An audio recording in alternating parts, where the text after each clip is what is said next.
துபாயில் இருந்து கேட்கிறேன். என்னுடைய பேர் அசாருத்தீன். என்னுடைய தங்கைக்கு தூங்கும் பொழுது சில கனவுகள் வருகின்றன. அவை அனைத்தும் 4 நாட்கள் அல்லது சில நாட்கள் கழித்து அது பழித்து விடுகிறது. உதாரணமாக, என் தாயார் இறப்பதற்கு 4 நாட்களுக்கு முன்னால் இரவில் என் தங்கைக்கு என்னுடைய தாய் இறந்து கிடப்பது போல் கனவு வந்திருக்கிறது. அதாவது அம்மா மௌத்தாவருக்கு 4 நாளைக்கு முன்னாடியே அம்மா மௌத்தா போகிற மாதிரி ஒரு கனவு இவங்களுக்கு வந்திருக்கிறது.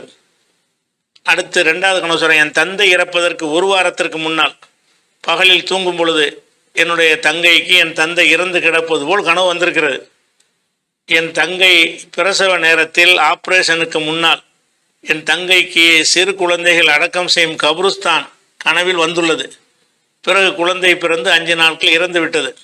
இதை போல் பல கனவுகள் வந்திருக்கின்றன. இவை அனைத்தும் நடந்து விடுகிறது. இதை எப்படி எடுத்துக்கொள்வது அப்படின்னு கேட்குறாங்க. பொதுவாக ஆக்சிடென்ட், திடீர் விபத்து, மரணம் இருக்குல்ல, அப்போனா இவங்களுக்கு அந்த கனவு வந்திருக்கா கவனித்து பார்த்தீங்கன்னா எப்போ வந்திருக்கும்னு கேட்டால், அம்மா முடியாமல் இருக்கிறாங்க, பார்த்தாலே தெரியும் இவங்க மரணப்படுக்கையில் இருக்கிறாங்கன்னு. மரணப்படுக்கையில் இருக்கிறாங்கங்கிற ஒரு எண்ணத்திலே படுத்திருக்கும் பொழுது அவங்க மரணித்த மாதிரி அது கனவுல வறுமையானால் அது ஒரு மனப்பிரமையினால் வர்றது தானே. அம்மா 5 நாளில் 4 நாளைக்கு முன்னாடி கனவுல காட்டுறாங்கன்னு சொன்னால் 4 நாளைக்கு முன்னாடி அம்மா என்ன மாதிரி இருப்பாங்க? அன்கண்டிஷனாக இருப்பாங்க.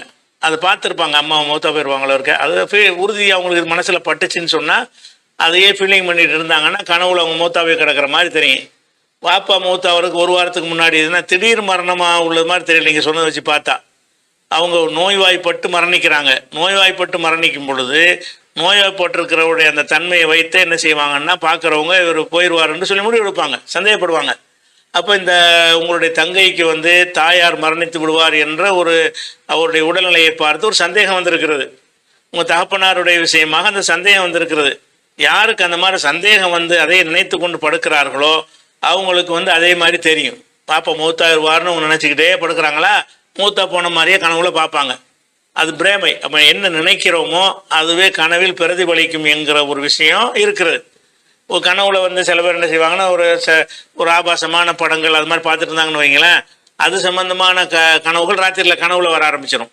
அவங்க என்ன செய்கிறாங்களோ அதே மாதிரி ஓதுற மாதிரி என்ன மாதிரி அவங்க ஒரு இதில் மூழ்கி கிடக்கிறாங்களோ அதுக்கு தகுந்தவாறு உள்ள காட்சிகள் கனவுல தென்படும். இதை இப்படி இதுக்கு அழட்டிக்கிற தேவையில்லை. இது மாதிரி ஒன்று இன்னும் சொல்ல போனால் பொதுவாக இந்த மாதிரி சில விஷயங்கள் எல்லாம் கனவுல சில மாதிரி காட்டுவான். இதெல்லாம் எப்படி எடுத்துக்கொள்ளணும்னு கேட்டால், புகாரில் ஒரு ஹதீஸ் இருக்குது. என்ன ஹதீஸ்? சில ஹதீஸ் இந்த கனவு சம்பந்தமாக இதை கடைப்பிடிக்க சொல்லுங்க.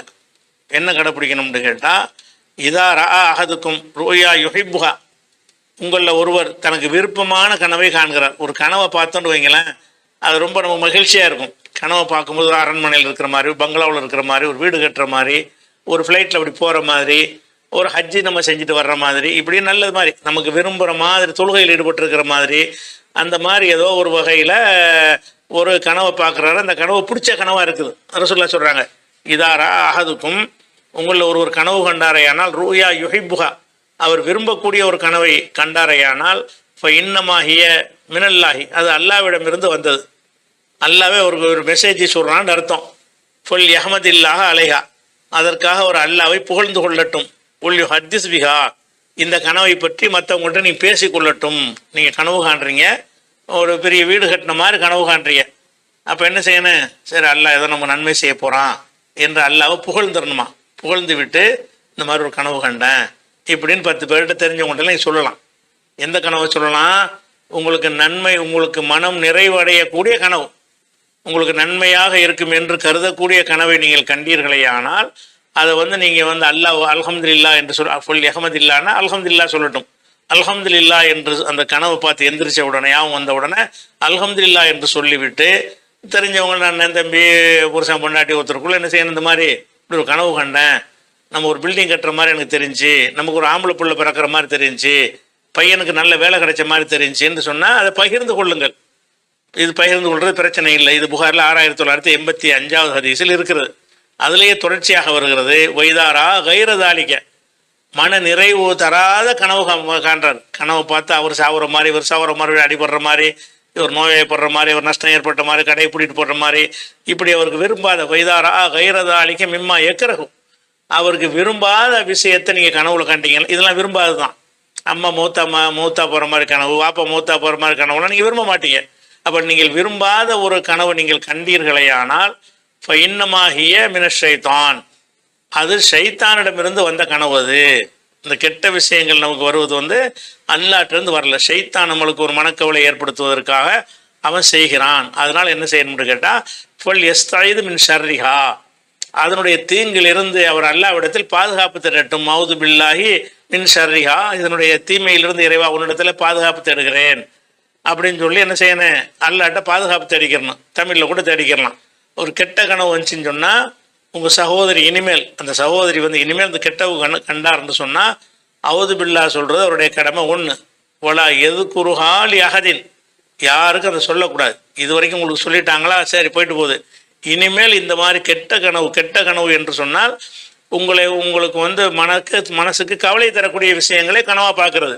அப்போ ஒய்தாரா கைரத அழிக்கு மிம்மா எக்கரகு, அவர் வெறுக்கக்கூடிய ஒரு விஷயத்தை கனவில் கண்டாரையானால் இன்னமாகிய மின ஷைத்தான், அது ஷைத்தானிடமிருந்து வந்ததாக இருக்கிறது.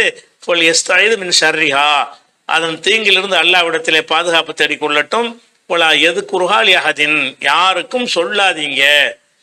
இன்னஹா லா தலுர்ஹு, யாருக்கு நீங்கள் சொல்லாமல் இருந்தீங்கன்னு சொன்னால் அந்த கனவினால் உங்களுக்கு எந்த கேடும் ஏற்படாது. யார்கிட்ட சொல்லிட்டீங்கன்னா அதை கேடு ஏற்பட்டு போயிடும்னு அர்த்தம். அதனால் இந்த மாதிரி கெட்ட கனவு யார் பார்த்தாலும் பாப்பாட்ட கூட சொல்லாதீங்க, அம்மாட்ட கூட சொல்லாதீங்க, எவ்வளோ முக்கியமான ஆளாக இருந்தாலும் சொல்லாதீங்க, கணவன்கிட்ட கூட சொல்லாதீங்க, மனைவிட்ட கூட சொல்லாதீங்க. உங்கள் உள்ளத்திலே போட்டு இப்போ அவுது பில்லா சொல்லிட்டு என்ன செய்யணும், யாரெல்லாம் இந்த கனவின் தீமையிலிருந்து உன்னிடம் பாதுகாப்பு தேடுகிறேன் அப்படின்னு சொல்லிவிட்டு அதோட மனசுக்குள்ளே போட்டு புதைத்து கொள்வது தான் உங்களுடைய கடமை. நல்ல விஷயங்களை கனவு கண்டா பகிரங்கமாக பரப்புங்க, தெரிஞ்சவங்கள்ட்டெல்லாம் சொல்லுங்கள், சந்தோஷப்பட்டு சொல்லுங்கள். இந்த மாதிரி மனசை பாதிக்கிற விஷயம் வந்துச்சுன்னு சொன்னால் மனசோட கூட அமைக்க. ஏன்னு கேட்டால் இந்த மாதிரி விஷயத்தை அடுத்தவன்ட்ட சொன்னீங்கன்னு சொன்னால் இதுக்கு விளக்கம்ங்கிற பேரில் எந்தையாவது சொல்லி உங்கள் மனசை குழப்பி கவலையை 10 மடங்கு அதிகமாக்கி விட்டு போயிடுவாங்க. ஒத்தட்டையும் சொல்லக்கூடாது, யார்ட்டையுமே சொல்லக்கூடாது. விளங்குதா? பிள்ளைகிட்ட, வாப்பாட்ட, அண்ணன்ட்ட, தம்பிட்ட, கணவன்ட்ட, மனைவிட்ட, ஒருவரிடத்துலையும் ஆலிம்கிட்ட, மார்க் அறிஞர்கிட்ட ஒத்தட்டையும் சொல்லக்கூடாது. கனவு கண்டா என்ன செய்யணும், சைத்தான் விளையாண்டு அதை விட்டுட்டு போயிடணும். லைட்டாக எடுத்துக்கிறேன். இப்போ வந்து குழப்பம் வராது பாருங்க. நீங்கள் ஒருத்தட்டையும் சொல்லலைன்னு சொன்னால் நீங்களே அதை லைட்டாக எடுத்துக்கிட்டு அந்த மனநோய் நமக்கு வராது. அதை நினச்சிக்கிட்டு ஃபீல் பண்ணுற ஒரு விஷயம் கேடே வராதுன்றாங்கிற சொல்லலாம். அதே மாதிரி இதே புகாரில் 7044வது ஹதீஸில் இருக்கிறது. இது கொஞ்சம் விவரமாக இருக்குது. எப்படி வருதுன்னு கேட்டால் ரூயல் ஹசனத்து மினல்லா, அழகிய கனவு அல்லாவிடமிருந்து உள்ளது. ஃபைதாரா அஹதுக்கும் மா யுஹிப்பு, ஒருவர் தனக்கு விருப்பமான ஒன்றை கனவில் கண்டாரையானால் பொலாய் ஹத்தீஸ் பிஹி இல்லாமல் யுஹிப்பு, தனக்கு விருப்பமானவரை தவிர யார்ட்டையும் சொல்ல வேண்டாம். முதல்ல பொதுவாக சொல்லுங்கன்னு வந்துருச்சு. பொதுவாக சொல்லுங்கன்னா கண்டவன்ட்டெல்லாம் சொல்கிறதுங்கிற அர்த்தம் வருகிறது. ஆனால் இந்த ஹதீஸில் 7044வது ஹதீஸில் புகாரியில் வரக்கூடிய ஹதீஸில் ரசூலுல்லாஹ் சொல்கிறாங்க, எல்லாத்தையும் சொல்லிக்கூடாது. நல்ல கனவு கண்டா கூட வாப்பாட்ட சொல்லுங்கள், அம்மாட்ட சொல்லுங்கள், பொண்டாட்ட சொல்லுங்கள், புருஷன்ட்ட சொல்லுங்கள், அண்ணன்ட்ட சொல்லுங்கள், தம்பிட்ட சொல்லுங்கள், விருப்பமான உங்கள் நண்பர்கிட்ட சொல்லுங்கள். நீங்கள் யாரை விரும்புவீர்கள், நேசிப்பீர்களோ அவர்களிடம் தவிர பரவலாக பரப்பக்கூடாது. நல்ல கனவு வந்தால் கூட நீங்கள் பரப்பிக்கொள்ளலாம். யார்கிட்ட பரப்பணும்னு கேட்டால் பரவலாக பரப்பாமல் யாரை நீங்கள் விரும்புவீர்களோ நேசிப்பீர்களோ அவர்களுக்கு மட்டும் நீங்கள் சொல்லிக் கொள்ளுங்கள்.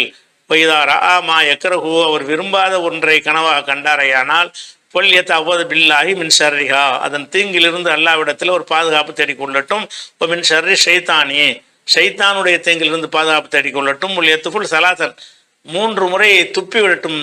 3 தடவை துப்பிட்டு ஷைத்தான்ட்டு பாதுகாப்பு தேடிக்கிறேன்னு. ஒலாயு ஹத்தீஸ் பி அஹதன், இதை வந்து ஒருத்தட்டையும் சொல்லக்கூடாது. வேண்டியவன் வேண்டாதவன் அந்த கணக்கெலாம் கிடையாது, யாரிடமே சொல்லக்கூடாது. இப்படி நடந்து கொண்டீர்களே ஆனால் ஃபைன்னஹா லா லன் தலுர்ரஹு, அவர் ஒரு கேடும் இதனால் ஏற்படவே செய்யாது. அப்போ நல்ல கனவு கண்டால் நம்பகமான ஆட்கள்கிட்ட மாத்திரம் சொல்லுங்கள். கெட்ட கனவு கண்டீங்கன்னா அவுது பில்லா சொல்லிவிட்டு ஒரு 3 தடவை துப்பி விட்டு என்ன செய்யணும், ஒருத்தனையும் சொல்லாமல் இருந்துருங்கன்னு என்ன சொல்கிற ஒரு விஷயத்தை பார்க்குறோம். அதனால் வந்து இது ஒரு விஷயம். அகமதில் வரக்கூடியதில் என்ன செய்யணும், கொஞ்சம் மனசு நெருடலாக இருக்குன்னு சொன்னால் அதில் என்ன வருதுன்னு கேட்டால் நீ யார்ட்டையும் சொல்ல வேண்டாம். ஒல்லியக்கும் பொல்லியூ சல்லி, 2 ரக்கா தொழுதுருங்க, எந்திரிச்சு 2 ரக்கா தொழுக்க. அந்த கெட்ட கனவு வந்து என்ன செய்யணும், வந்துச்சா அவுது பில்லா சொல்லிவிட்டு அல்லாட்டு பாதுகாப்பு தேடிட்டு உழு செஞ்சுட்டு வந்து 2 ரக்காத் தொழுதுருங்க. தொழுகையில் ஈடுபட்டுட்டா என்ன செஞ்சிடும், அந்த பாதுகாப்பு உறுதியாயிரும். இது கூடுதலாக வருது. அதனால் இந்த இந்த கனவுகள் உங்கள் சகோதரி கண்ட கனவுலாம் கெட்ட கனவு தான். மார்க்கம் அறியாத காரணத்தினால உங்கள்கிட்ட எல்லாம் பகிர்ந்துருக்கிறார். இது வரைக்கும் நடந்தது ஓகே, தெரியாமல் நடந்தது. இனிமேலும் அவருக்கு இது மாதிரி தென்படுமையானால் அவர் தனக்குள்ளே அதை வைத்துக் கொள்ளணும். யாருக்கு ஏற்பட்டாலும் சரி, இந்த மாதிரி கெட்ட கனவு வந்துச்சுன்னு சொன்னால் இதை ஊரறிய உலகறியவும் சொல்லக்கூடாது, தெரிஞ்சவங்களுக்கும் சொல்லக்கூடாது, ஒருத்தருக்குமே சொல்லக்கூடாது. பாதுகாப்பு தெரியணும்னு வருது.